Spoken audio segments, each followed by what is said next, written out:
Mommy, stop eating it.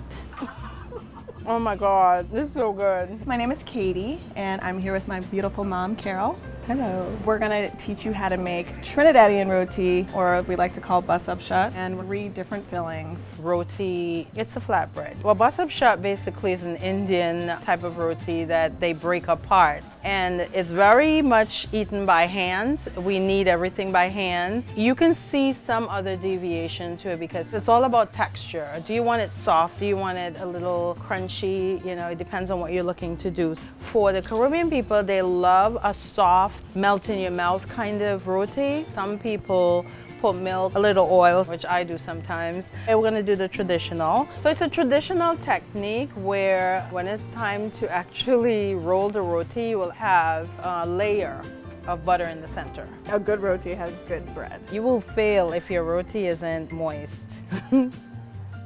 This is called saltfish buljoy, which is a Caribbean food that we create out of dry codfish and lots of vegetables.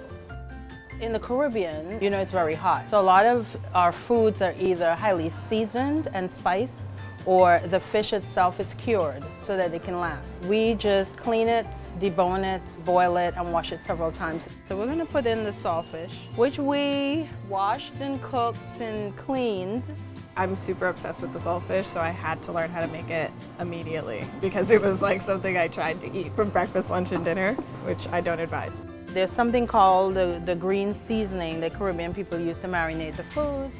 It's a process that we use to make sure that the meat stay fresh. When you blend it, it goes right into the chicken, but then you use less because you're using it more concentrated. I like the chunks because when you're eating, you're getting the veggies, everything is going to disappear anyway. We're making curry coconut chicken. Coconut trees are all over Trinidad, so we've made coconut oil for our hair and our skin. We have always drank the coconut water, so you'll find it in the food.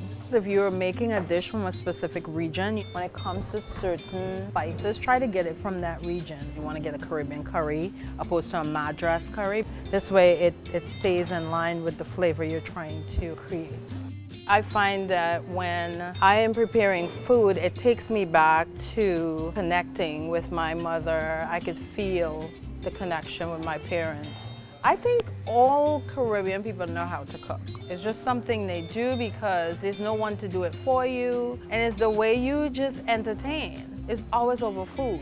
If you have children, there's always that one house that all the kids would go to. And that's usually the one with the mom that takes care of all of the kids or feed them. There was 8 of us. The girls always had to learn to cook. Very chauvinistic.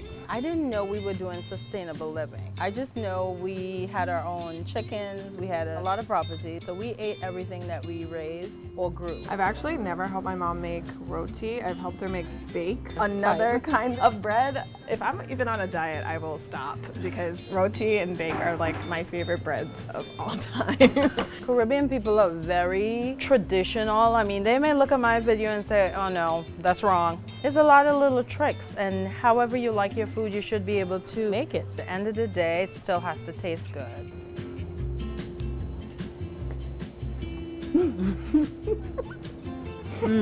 I think that's perfect.